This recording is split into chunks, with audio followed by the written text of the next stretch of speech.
বাংলাদেশে আর কোনোদিন রাজনীতি করতে পারবে না। এরকম একটি নৃশংস হত্যাকাণ্ডের পরে, গণহত্যার পরে আজও পর্যন্ত সেই গণহত্যাকারী শেখ হাসিনার কোন রকমের অনুশোচনা নাই। তারা জুলাই যোদ্ধাদেরকে অপরাধী হিসেবে তকমা দিচ্ছে। বাংলাদেশের এই গণ অভ্যুত্থানকে তারা বলছে একটা জঙ্গি তকমা দিচ্ছে। বাংলাদেশে নাকি জঙ্গিবাদের মধ্য দিয়ে তাদের রাষ্ট্র ক্ষমতা ছিনিয়ে নেওয়া হয়েছে।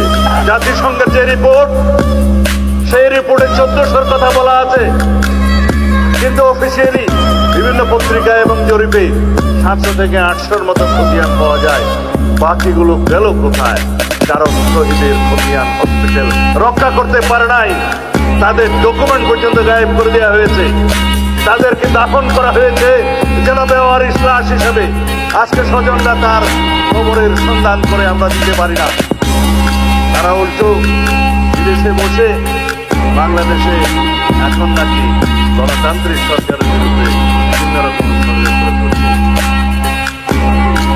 আওয়ামী লীগের রাজনৈতিক পতন হয়েছে, আওয়ামী লীগের রাজনৈতিকভাবে নিপাত হয়েছে, নির্মূল হয়েছে, দাফন হয়ে গেছে দিল্লিতে।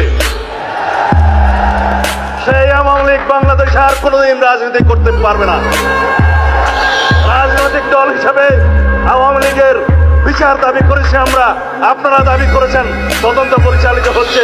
ইনশাআল্লাহ খুব শীঘ্র রাজনৈতিক দল হিসেবে সেই রাজনৈতিক দলকে বিচারের কাঠগড়ায় নিয়ে যাওয়া হবে।